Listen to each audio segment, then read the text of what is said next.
Good evening, everyone. This evening's show is going to take a little departure from its normal format. We are pleased today to have with us actually the first woman hired by the precious metals industry as a precious metals specialist. Her name is Lissa Woods, and she's the vice president of the Freedom Gold Group and founding member. She has extensive experience as executive director and director of trading in the precious metals world for over 30 years. A majority of her experience included the role of founder VP of one of the largest billion-dollar precious metal firms in the United States, where she managed and oversaw all phases of finance, development, and training. She continues to maintain and grow on her high-profile relationships with clients and nationwide. And now we're pleased to introduce Lissa Woods. Lissa, are you out there? Yes, I am. Okay, Lissa, I forgot to having me on the show. Oh, thank you so much for joining us. I forgot to mention that she also, in interest of full disclosure as well, she is one of our sponsors, and we certainly do appreciate that. Lissa, thank you so much for being here this evening. Thank you so much for having me. Yeah. Lissa, I'm gonna start with an open focus question, if you don't mind, unless you want to do differently. No, go ahead. Fire away. Well, if I had to characterize the metals industry today from a consumer point of view, I would characterize it as utter confusion. If I was a person sitting out there and knew little about the accumulation of precious metals in my portfolio, I would not know who to believe. On one end, you have portfolio managers saying gold is the worst thing in the world you can do. On the other end, you have people like Gerald Celente who profess to say 100% of their portfolio in gold. And then you have the plethora of precious metals companies advertising on radio and television, telling you to buy now and the world is coming to an end. And then you have the mainstream economists saying, I don't know what the problem is. Why worry? Everything is fine. Help me, please, and help my listeners. You're absolutely right. And it can be very confusing, Joe. There are so many people out there, just like in any industry, when a market is great, so many people jump on the bandwagon. But the truth of the matter is, with precious metals, the key factor with owning precious metals, it's about having financial insurance. It's about having something that you're in control of, that you're not at the mercy of a board of directors, but even more importantly, the government. And what people don't understand is you never put all your eggs in one basket. You look at it as insurance, which is going to hedge and protect your assets that you are in control of. One of the best examples I can give you, Joe, is that if you look at in 1964, and think about this, a gallon of gas was about 24 cents. Today, a gallon of gas is $4 here in California. Right. But when we look at it, if you look at that 1964 quarter, you could buy a gallon of gas. And people don't realize that. So it's really about keeping what you've worked hard for and maintaining something that you're in control of. Well, you hear that gold is a poor investment. It's not for the average person. Steer away, because it's dangerous to your health, to your financial well-being. And you know what? You're absolutely right. You do hear that because basically when you hear that, it's usually from people that are in the industry of pushing paper. Anybody that advocates keeping all your eggs in one basket is not looking out for anybody's best interest. And if it's really bad for your health and it's dangerous, you have to think about it. It's been around for 5,000 years. It was the true form of currency. Right. So paper is nothing but a promise. So when you think about it, it's really about being in control. And people have to understand that the most important thing they can do is be educated, to understand what they're doing. And that's what we do at Freedom. It's not buy, you're going to make money. It's about educating people so they can base a decision based on facts and knowledge, that they're informed, and they understand the many different options, because there are many options when investing in precious metals, and not just gold. Silver is one of the best buys out there right now. So that's what we do. We educate people so they can understand what all their options are. Most people don't even understand that you can hold physical, tangible metals, not GLD, not SLV, not stocks, not mutual funds, within an IRA account, the real thing. So it's something that education is key. And gold, like I said, has been around for over 5,000 years. It's an international currency that anybody can get on a plane and go anywhere in the world and liquidate. You can't do that with paper. That's true. It is an international currency. It's the euro of the world, if you will. But the naysayers Absolutely. say, watch out. Precious metals you can lose a lot of money. Look at what happened. Silver was 30. I think reached a high of, am I right, around $38 an ounce or something like that, and then it dove down below about $18 or $19 an ounce, and they say this is what could happen to you. And you get the old, Uncle Sam pointing finger in your eye type thing. Right, and that's the same with gold. Gold was literally at over $1,700. Right. But when you look at that, all the experts are agreeing that the correction that we're having now was long overdue. And in fact, following each major correction, the last major corrections, gold prices have risen an average of 36%, and silver has risen literally on an average of about 12% on each correction from where it was the last time. Yeah. Now, when we encourage people, now let me back up. I love physical metals, and if people who Smart guy. People who have never had a silver eagle or any silver coin in relatively good condition, and held it in their hands and felt the weight of it, the minting quality of it. There's something magical about it, even if it's just silver and not gold. And gold, of course, is even more so. Is it not intoxicating, or is it me? I fantasize about this stuff sometimes. I want to take a bath in it. I want to take a bath in gold and silver coins. Yeah, listen, this is my research analyst here, and he's a real clown. You have to be careful. You want to take a bath? Absolutely. I want to take a bath in all the gold coins and silver coins that I have. And I'm going to tell you something. It's silver and gold is being used in many different products right now. It's used in the medical industry. You look at what's going on, gold flakes, the gold creams. It's everywhere. And yes, it is intoxicating, and you can get very attached to it. And that's one thing I tell people.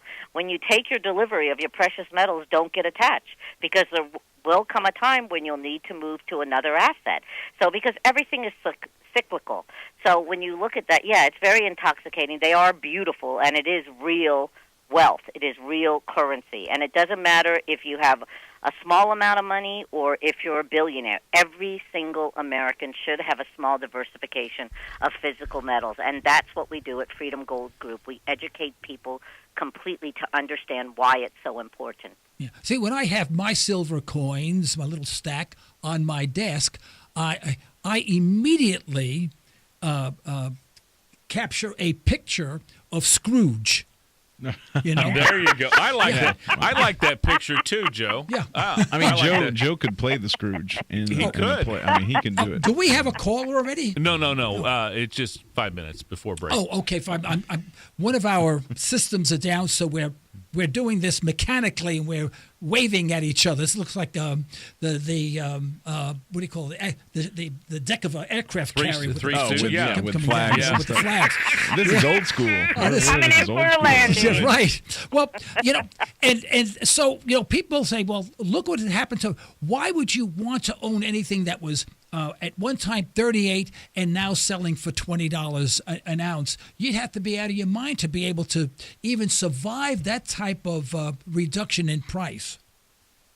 But see, Joe, and I understand what you're saying, and I absolutely appreciate what you're saying and why people would think that.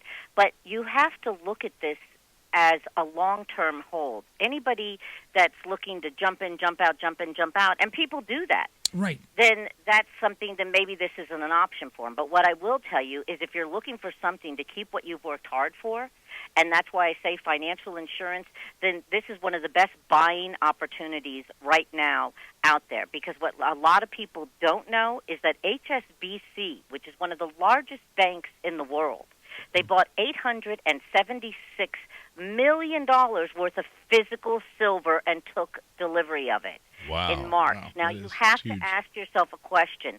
That's close to $1 billion. So why would one of the largest banks in the world do that? What's going on now is silver is one of the most highly used metals in every industry, from the medical industry, photography, electronics, health now. There's so many things going on with it. And most of all the Middle Eastern countries right now are converting to solar energy. And you need silver for that. And that's why many of the experts are predicting that silver is going to go well over $300 an ounce. Some are predicting $500 an ounce. I personally don't like to predict anything. As I said before, it's about financial insurance, having something that if you need cash, you can get out of it with less than 24 hours, Right. which is something you can't do with stocks or bonds. Right. So that's the difference. It's a real asset, and you look at it as financial insurance to hedge your paper. Yeah. Well, I think what I And find that's why people disturbing need- is the I'm sorry, stepping on your words, but I find disturbing that at any time, if you're listening to any of the financial networks like CNBC News or whatever, you're barraged with silver precious metal companies who are hawking silver and gold. I don't know these companies from a hole in the wall. And they say things like, we will sell you our coins at dealer cost. I mean, they make it sound like there is a fire sale. We want to get rid of this junk. Would you buy it? And to me, what it does, it conveys the exact opposite message. Like, there's tons of silver out there or gold. No one wants it. Listen, we want to dump it. We want to get rid of the damn thing. Would you please come in, call us, and take it? And that's the impression that they give. And you know the old saying, if it sounds too good to be true, Yeah. it is? Yeah, that's Well, right. that's exactly it. Above dealer cost. Well, their dealer cost could be anywhere from, it's what they're paying for it. So you always have to make sure that you're aware of exactly what the spreads are, and that's the most important thing. At Freedom Gold Group, we disclose everything on a recorded confirmation. There's nothing ever hidden, and that's the best thing. There's companies out there that will say, I'm giving it to you for 1%, but don't worry, on the recording, I'm going to say 40%, but just say yes. That's absolutely, you cannot do that. You must know what you're paying and exactly what you are getting. And that's why everything should be disclosed. And most of the companies out there, and I'm not saying that they're all bad, by no means. There's some good companies out there. But as I said in the beginning, when a market is hot, all these people try to jump on a bandwagon. And unfortunately, there's bad apples in every bunch. Yeah. But Well, if your listeners are smart and they, basically deal with a company that's going to educate them and give them all the facts, like I said, that they can make an informed decision, then they're going to do great, and they're going to be thrilled that they got into silver and gold. yeah, I suspect all these companies that are advertising today have not been around all that long. A few of them have, but most have not. Yeah, I figure they're just jumping on the bandwagon. Now, are we talking? All right, let's take a break just for a second. Just hold on. We'll be right back, okay?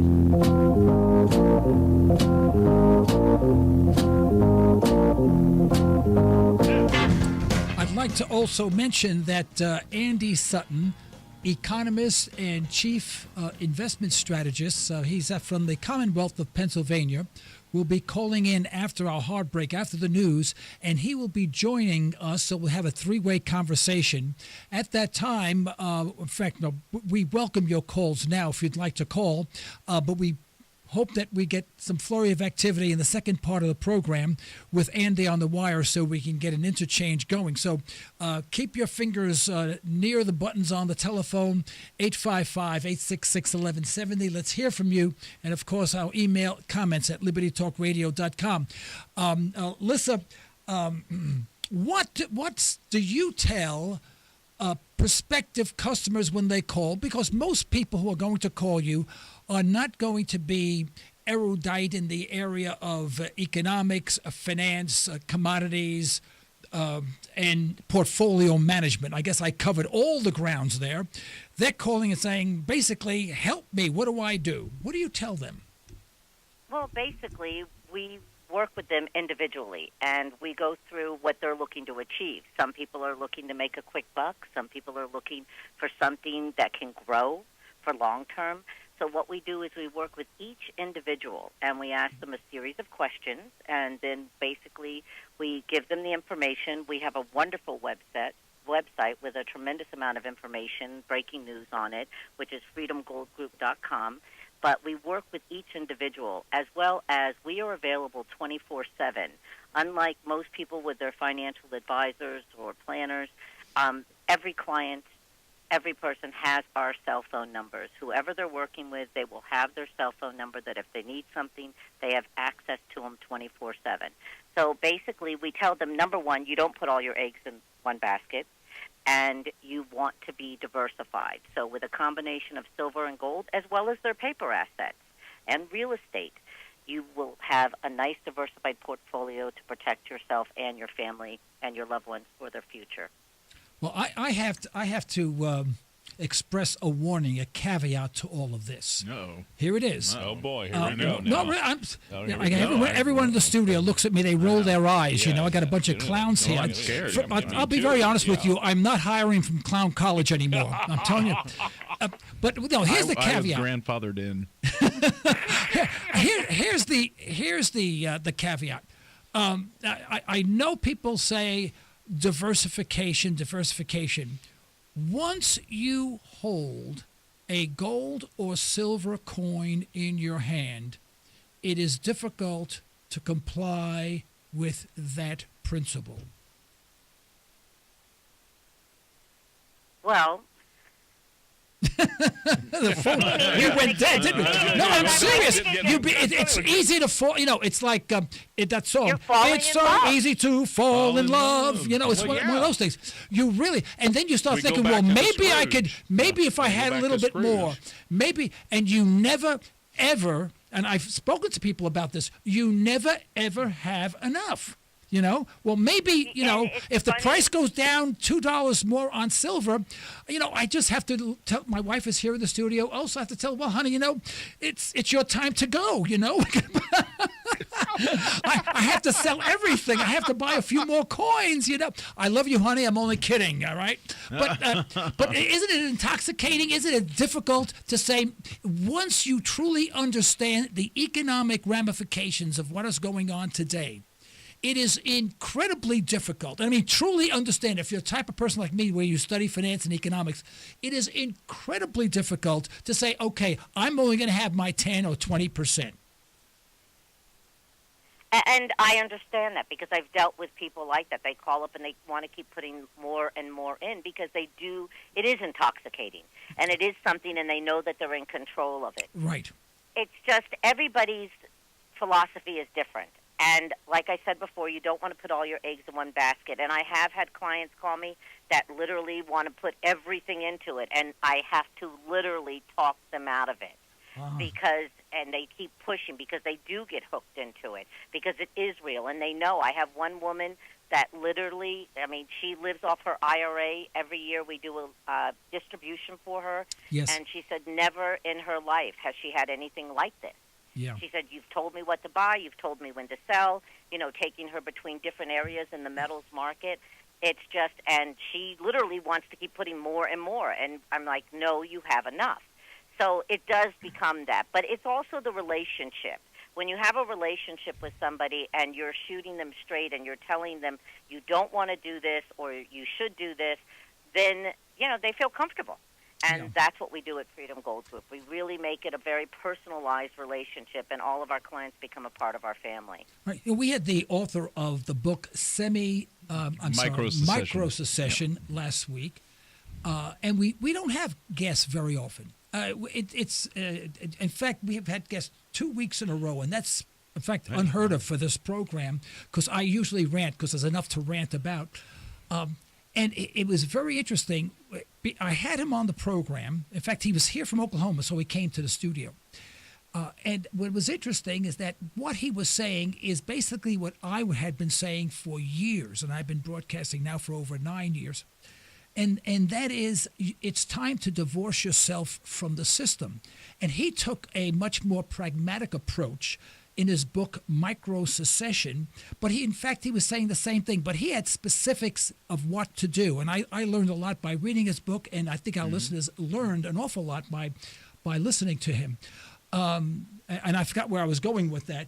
But, one thing that you can do from a monetary point of view is that when you buy silver, gold, or even if you bought a copper coin, by the way, poor man's silver, silver's a poor man's gold and type thing, you are in fact divorcing yourself from the system, and you start developing your own central bank. Like I have a piece of 8.5 by 11 sheet of paper, some very pretty paper. I have a dollar frame on it. I have it hung up in my studio at home, and it says Cristiano Central Bank, Tulsa, Oklahoma. Now, of course, there's no Cristiano Central Bank, but it's psychological. I mean, it makes me think that I'm in charge of my money. I don't want to give it to anyone else to dictate what happens to it. And that's absolutely true, and you're right. I mean, it is important to have control, and that's one of the things that we tell people. You must have control.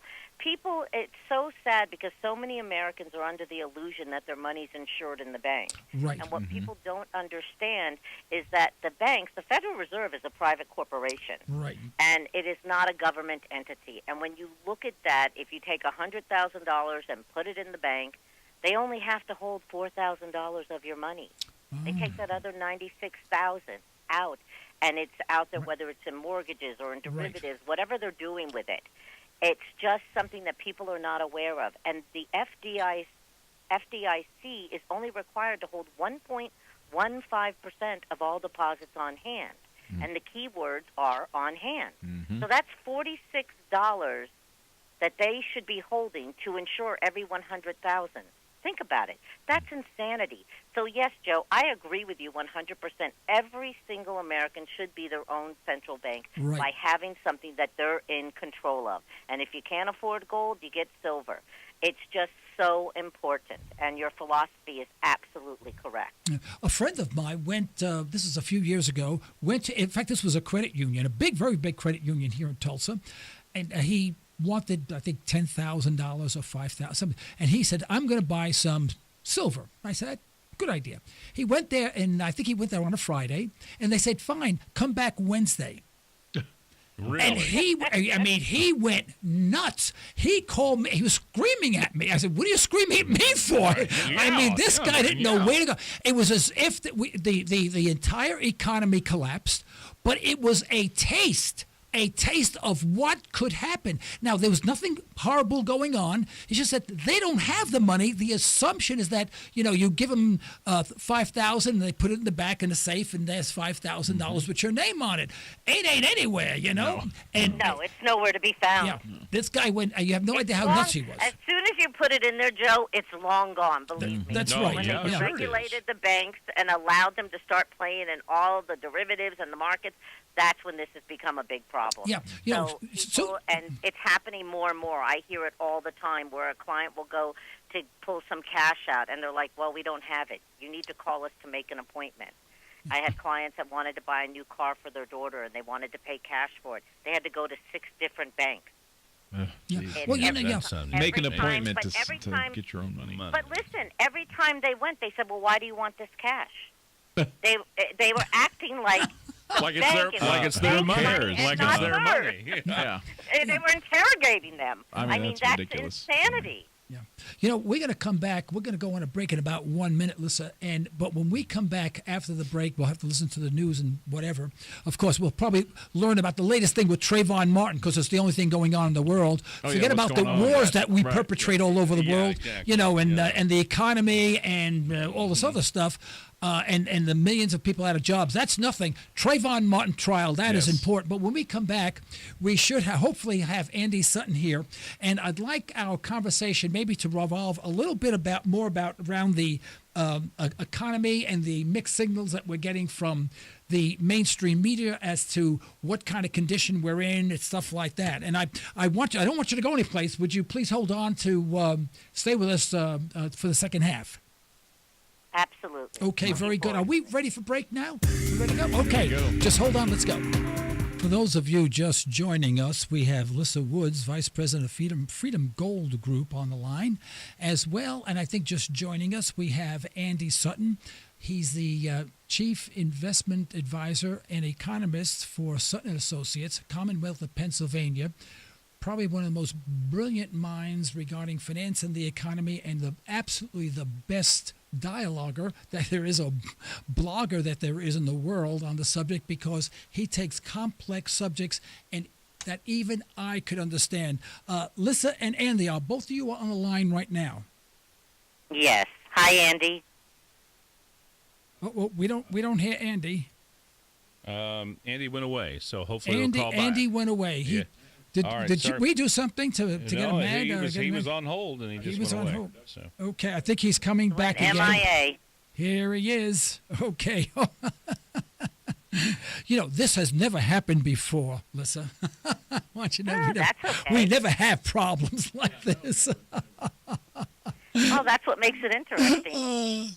I tell you, if you don't little have a sense, spicy. if you don't have a sense of humor in this business, bingo. Oh, and everything in life, that's for sure. Yeah. You have to be able to laugh. Let's see. Here we Life come. is way too short. Are we on the line? Folks, we can whistle or something while we're waiting. Yeah, I don't know what else to talk. Okay, there's Andy. Okay, Andy, are you on the line with us? How are you doing, Joe? Okay, there you are. We lost you for a moment. Now, Lissa, you're still there also, right? Oh, Lissa.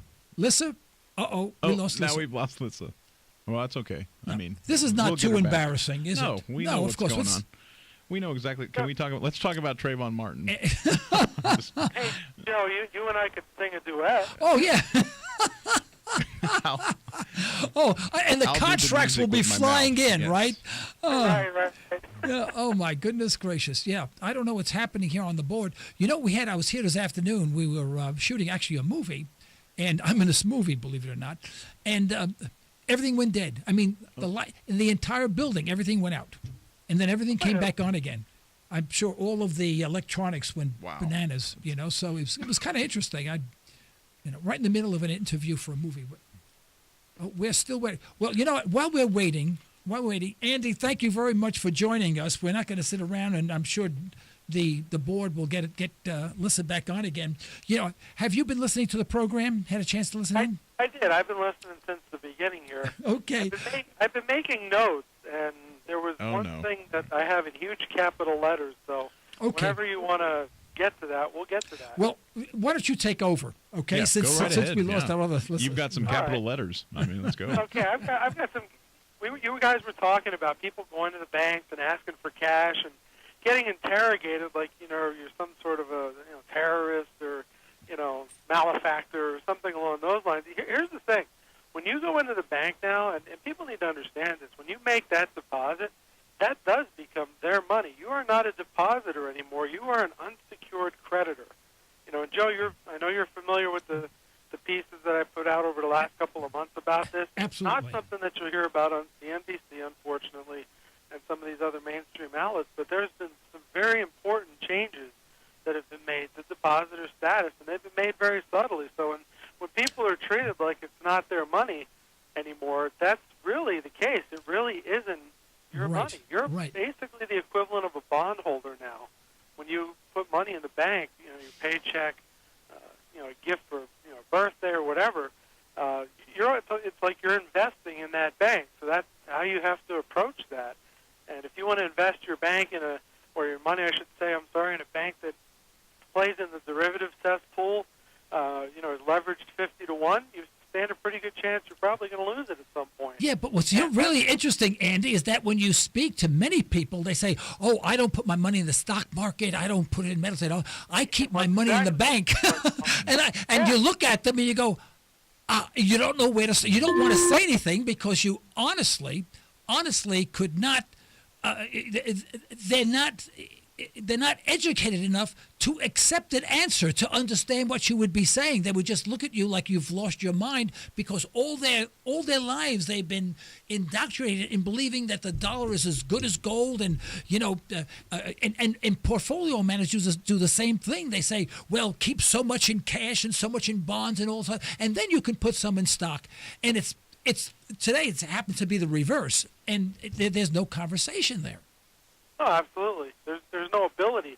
There's no foundation to even have a conversation, because all the mental models that people live by, they died.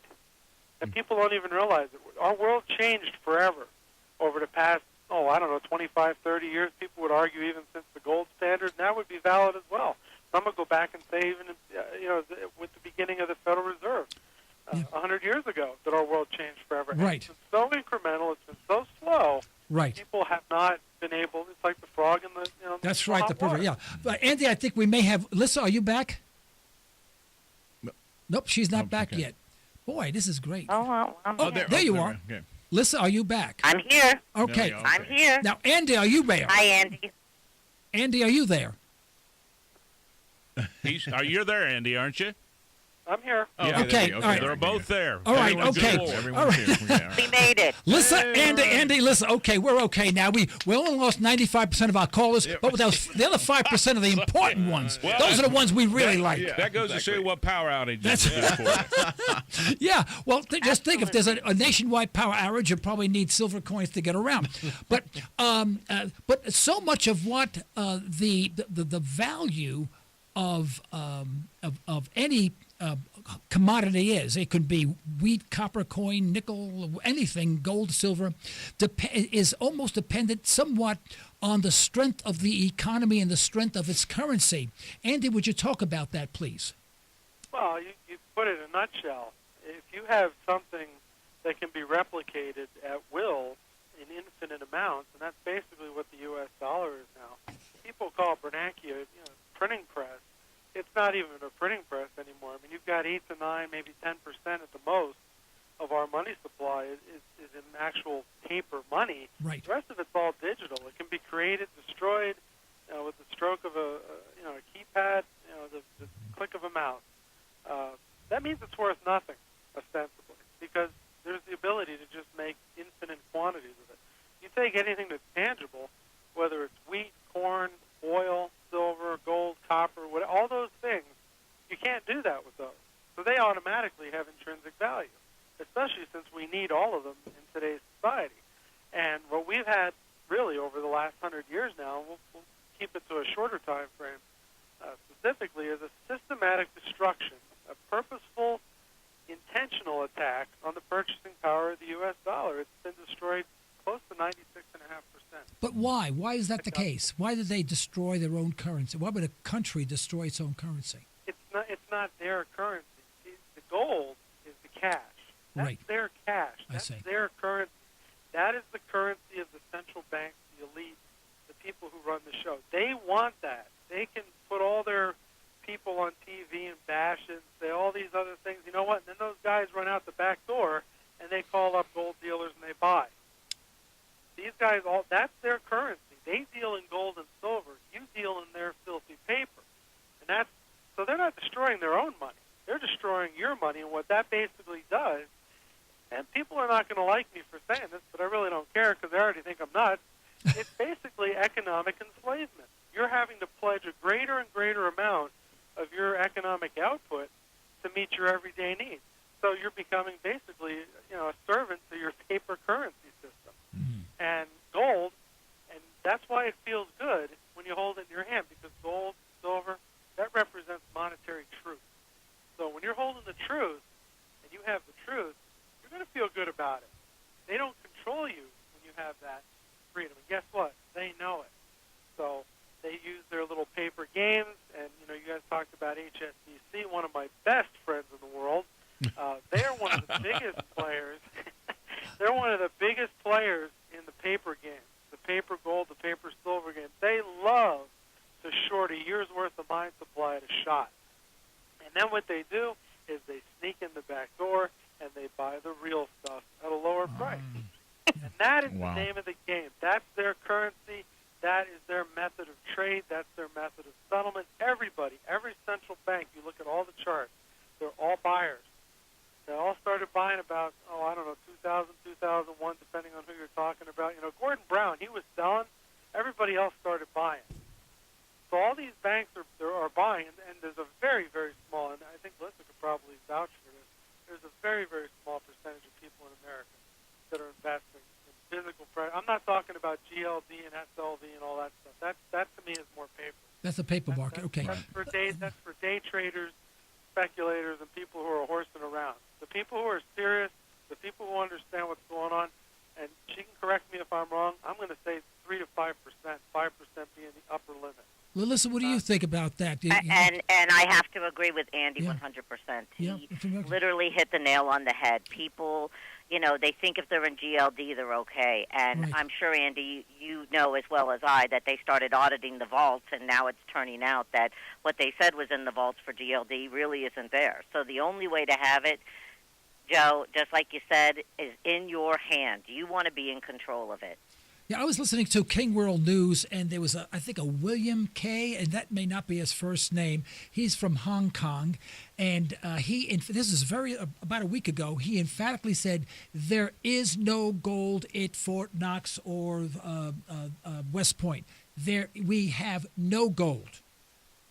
None of that gold is ours, and that's why we could not give it to the Germans when they requested some, and we could not give to the French when they requested it, and we give no gold out because there ain't no gold there that is that's available to be given out. That's another problem. And I agree. I believe it's long gone. Yeah, that's another problem. Scary. With some of these programs where you can buy gold certificates for gold that's allegedly held in banks, vaults, who knows where, on not Antarctica, but 6 of the 7 continents.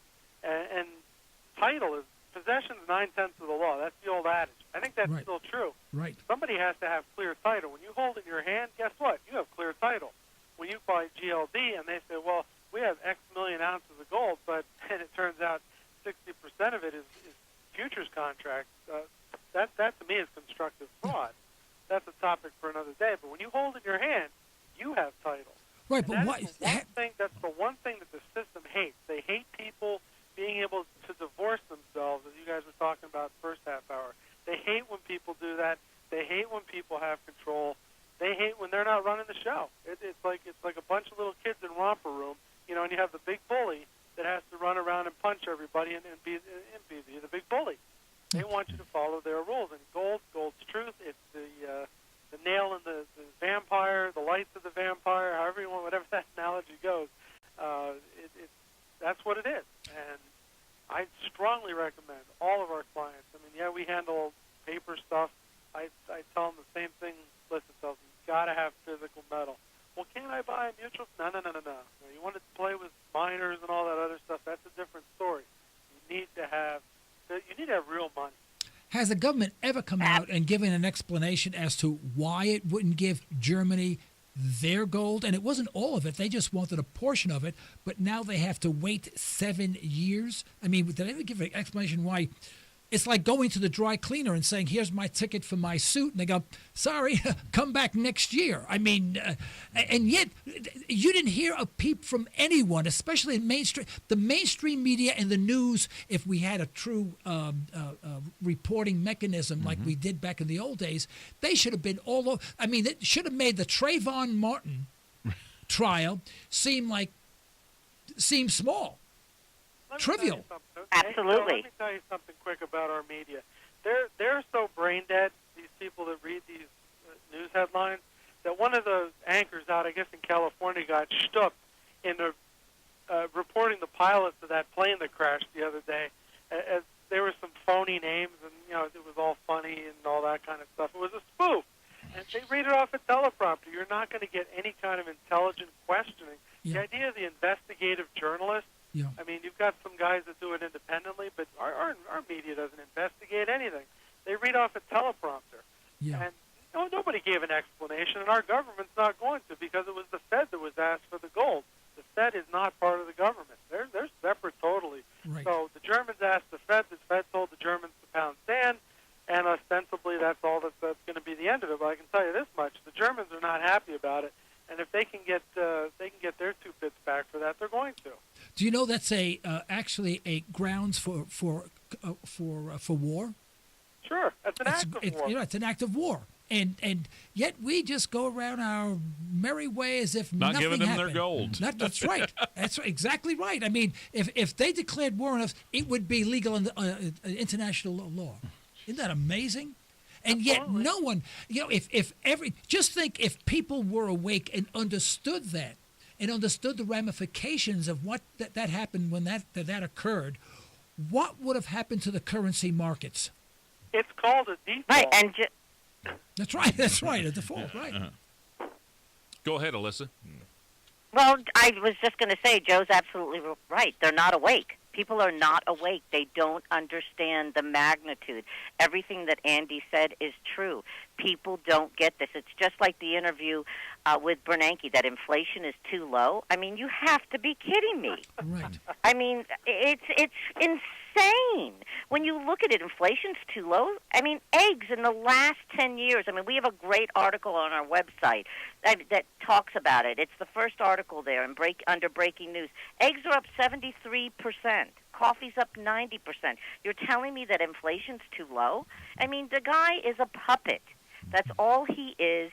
And the truth of the matter is, as I said before, it's about being in control. It's about people understanding that they have something that is worth something, not a promise.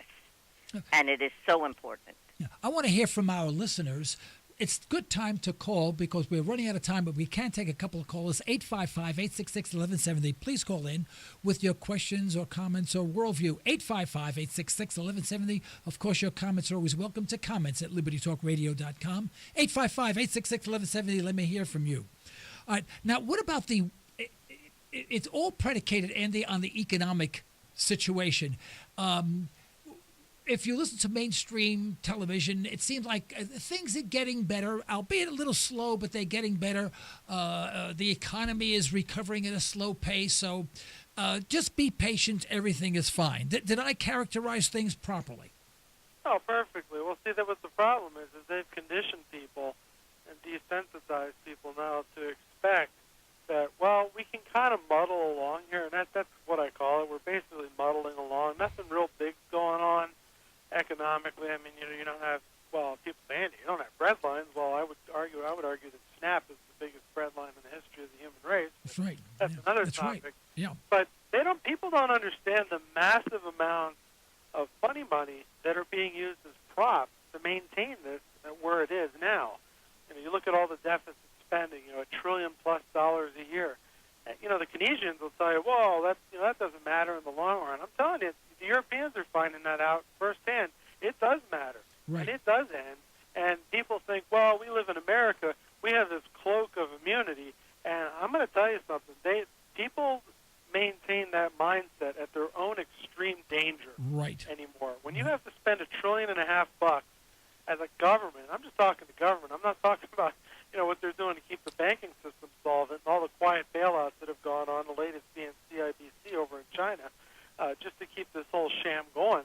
When you've got a major world power that has to spend basically 30% more than it takes in just to keep a 1% growth if we're lucky? Right. That's not growth. We're in a depression. We're at 7-8% negative in the hole. Yeah. You take that deficit spending out of there, but people don't look at it that way. Yeah. And we've been conditioned now that this is normal, and it's normal to spend $1.5 trillion a year more every year than you take in, and to do this for long periods of time. And we've already been told, hey, this is going to go on for at least a decade, and well beyond that. And the Fed, well, we're going to keep quantitative easing going as long as we need to. And then Bernanke says, but we might stop, and then the markets go haywire. And that was an experiment. They're not going to stop quantitative easing. As soon as they stop that, they might as well get out the gun. Am I allowed to say that? Get out the gun. I mean, that's really what it is. The American is the cash cow. Right. We're willing to swipe the credit card, go into debt, and pledge our land, labor, and scarce resources to paying off debt that was created from nothing. Why would you end that? Right. They're going to keep this going as long as they can. What would happen, Andy, if quantitative easing, and I hate that term, printing money out of thin air and inflating our money supply, thank you. If they stop doing that, what do you think? What's your speculation as to what would happen to our economy? Well, what would happen is most of that money is going into bonds at this particular point. They shift it around. There's certain areas that are off limits. Commodities, unless you're on the short side, or buying physical, that's kind of off limits, at least to the biggies. So they're getting this money for basically what happens is the Fed creates the money from nothing. It's called monetization. They give it to the banks. They don't give it to the government. They give it to the banks. The banks give them whatever bonds they want to get rid of, whether it's mortgage tranches, or U.S. Treasuries or whatever. And then the banks take this money. Now they have this cash, and then they can shave pennies from each other on stock trades. They can participate in Treasury auctions, and they can do it that way. They've done a clever job, I will admit. They've done a very good job so far of keeping us out of hyperinflation. We are in a very stagflationary environment, though. Right. Very tepid really no economic growth, save for the debt that's created. And we do have rising prices, as Lisa pointed out, with the eggs, the coffee, sugar. You go across the board, things are up all over the place. And it's not just that. College tuition, I mean, it's just across the board. Now, healthcare, I mean, that's just going to go wild. There's other factors there. But the prices are going up, and wages aren't. So you have really like a semi-hyper stagflation, if I can coin a new term, going on here. And that's going to be persistent because, that force, unless it's acted upon, is going to continue to play itself out. And there's really nothing going on that's going to act on this in a positive manner, at least, to end it. Well, we can go to would we go to sort of deflation if they stop the printing of all this money? I mean, would all of a sudden we start sliding right down the slope? Well, if they stop doing quantitative easing, what's going to happen is you're going to see most of the momentum in paper asset markets come to a halt, because that's what's generating a lot of this. Right. Is that extra money sloshing around is generating this activity. So we kind of got a sample of this when Bernanke said, well, we might taper. This was a couple of weeks ago, and then immediately the bond market got crushed, the stock market got crushed, everything got crushed. That's kind of a sample, and I think it's a scare tactic, really. Yeah. It's kind of like a psychological warfare. Well, we're going to have the Stockholm syndrome, where we're the hostages economically, but we're going to come to love the Fed because they're saving us from the pain. Yeah. That's how I see this thing playing out, and that certainly seems to be what they're trying to engineer here. Andy, we have right now just 1 minute left before the lights go out. I'd like to allow Lisa, if you can just give us about 15 seconds or so and promote, to tell advise people how they get in contact with your firm. And then, Andy, if you would just follow and do the same thing. Lisa? Great, absolutely. And once again, thank you for having me on. And Andy, loved listening to you. And basically, you can reach us at 1-800-496-5945, or please go to our website. We have wonderful news on breaking news, and that's freedomgoldgroup.com. And just like you said, it's financial insurance. All right. Thank you, Lisa. Andy? Best way to get in touch with me is www.sutton-associates.net. That's our website. All our articles are there, especially on the banking and retirement accounts. People need to read this. They're free. Our phone number is 888-633-5420. Okay, guys, thank you so much for being part of our show on 1170 KFAQ, Liberty Talk Radio. Thank you so much. Thank you.